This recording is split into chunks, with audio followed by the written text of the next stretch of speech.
அறிவாசான் தந்தை பெரியாரை வணங்கி விராலிமலை சட்டமன்ற தொகுதிக்கு உட்பட்ட திராவிட முன்னேற்ற கழக இளைஞரணி சார்பாக நடைபெற்றுக் கொண்டிருக்கக்கூடிய இந்த இந்தி திணிப்பு மற்றும் நிதி பகிர்வில் பாரபட்சம் மற்றும் தொகுதி மறு சீரமைப்பில் அநீதி ஆகியவற்றை கண்டித்து ஒன்றிய பாஜக அரசை கண்டித்து நடைபெற்றுக் கொண்டிருக்கக்கூடிய இந்த கூட்டத்திற்கு வரவேற்புரையாற்றி அமர்ந்துள்ள திரு மாவட்ட இளைஞரணி துணை அமைப்பாளர் திரு அன்சாரி பாசித் அவர்களே, மாவட்ட இளைஞரணி துணை அமைப்பாளர் திரு சிவா என்ற சிவகுமார் அவர்களே, மாவட்ட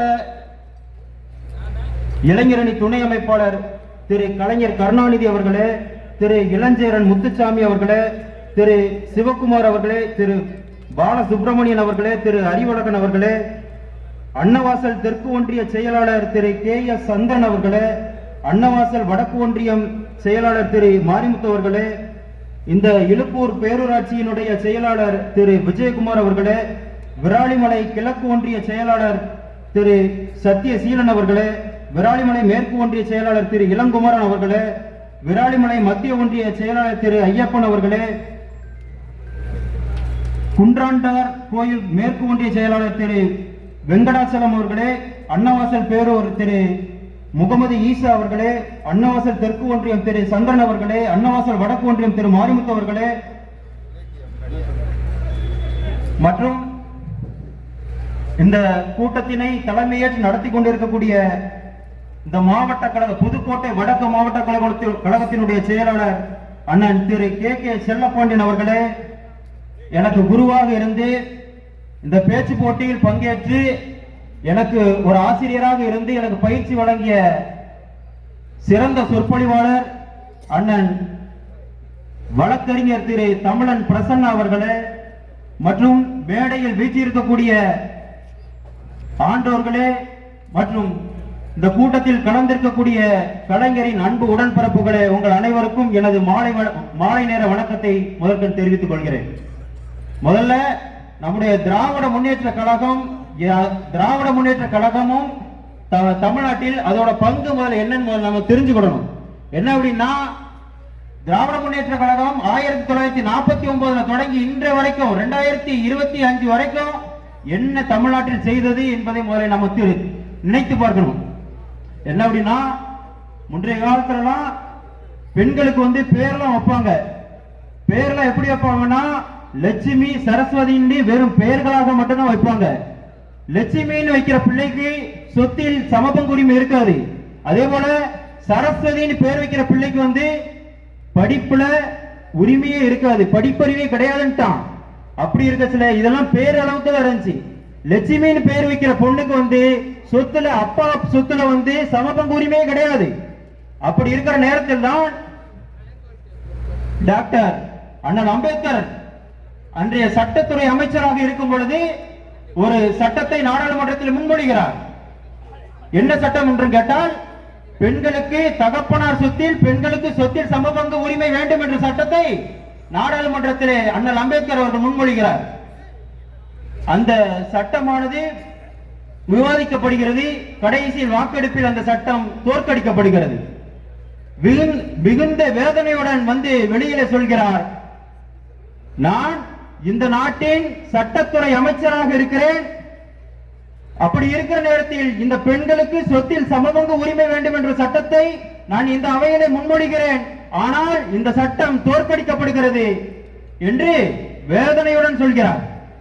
அப்பொழுதுதான் தலைவர் கலைஞர் அவர்கள் 1989 ஆண்டு முத்தமிழறிஞர் கலைஞர் அவர்கள் பெண்களுக்கு சொத்தில் சமபங்கு உரிமை உண்டு என்ற சட்டத்தை நிறைவேற்றியவர் தான் நம்முடைய முத்தமிழறிஞர் டாக்டர் கலைஞர் என்பதை நாம் நினைத்து பார்க்க வேண்டும்.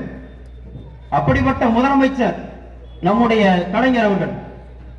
அந்த வழியிலே வந்த நம்முடைய மாண்புமிகு முதலமைச்சர் அவர்கள் இன்றைக்கு பல்வேறு சாதனைகளை இன்றைய தமிழ்நாட்டு மட்டுமன்றி இந்தியாவுடைய நம்பர் 1 முதலமைச்சர் என்ற பெயரை எடுத்து வருகிறார்.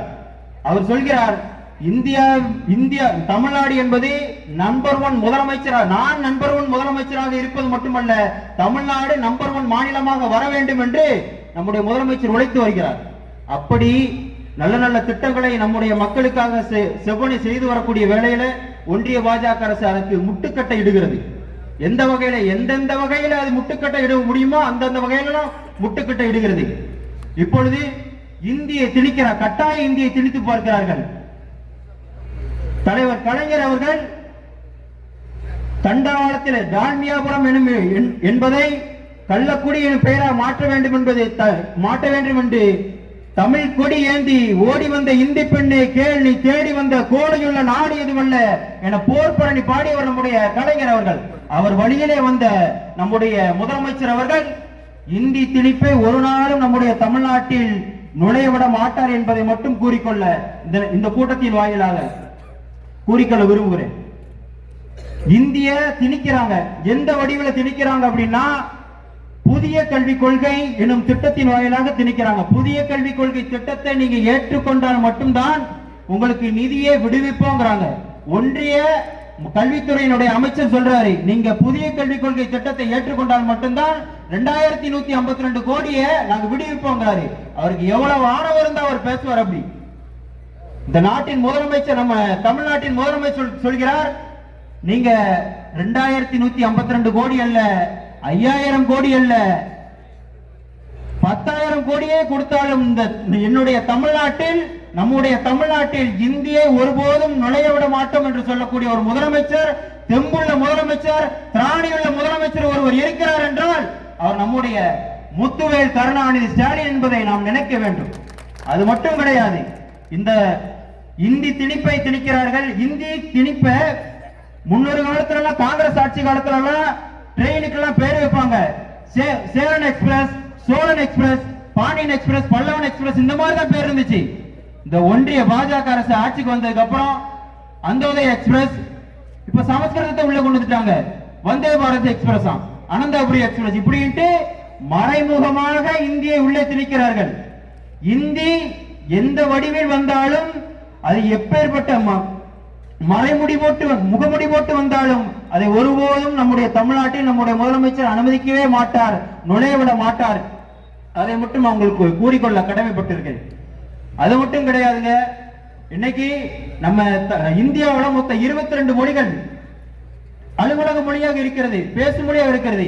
இப்போ உத்தரப்பிரதேசம் எடுத்துட்டீங்கன்னா அனௌதி அப்படின்ட்டு மொழி இருக்கிறது, அதோட தாய்மொழி.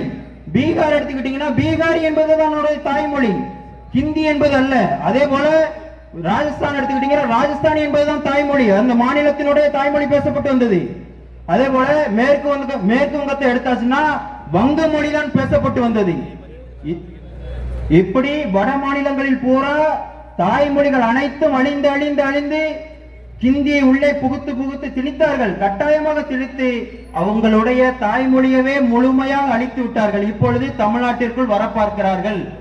தமிழ்நாட்டில் ஹிந்தியை கட்டாயமாக திணிக்க நினைக்கிறார்கள். இப்போ ஒரு இனத்தை அழிக்க வேண்டும் என்று சொன்னால் முதல்ல அவன் மொழியை அழிக்கணும். அப்போ அந்த இனம் அழிஞ்சிரும் நம்ம கணக்கு போடுறான். அப்போ அவனோட கான்செப்ட், அவனோட எய்ம் என்னதுன்னா, நோக்கம் என்னதுன்னா தமிழ் மொழியை அழிக்கணுங்கிறதுல தமிழரையே அழிக்கணுங்கிறது அவனோட நோக்கம். இதை உறுதிப்படுத்திட்டாரு நம்முடைய ஒன்றிய பிரதமர், ஒன்றிய கல்வித்துறையினுடைய அமைச்சர் உறுதிப்படுத்துறாரு. அதை என்னன்னா தமிழர்கள் அநாகரிகமற்றவர்களாம். நாடாளுமன்றத்தில் பேசுறார், தமிழர்கள் அநாகரிகமற்றவர்களாம். நம்முடைய தமிழ்நாட்டில் 40, தமிழ்நாடு மற்றும் புதுச்சேரி சேர்த்து 40க்கு 40 நாடாளுமன்ற தொகுதிகளை கைப்பற்றி நாடாளுமன்றத்தில் முழங்கிக் கொண்டிருக்கிறார்களே. 40 பேர் போய் அங்க என்ன செய்யறீங்க, என்ன பேசுறீங்கன்னு கேட்கிறாங்களே. அதுக்கு நான் ஒரு பதில சொல்றேன். தமிழர்களை அநாகரிகமற்றவர்கள் என்று ஒன்றிய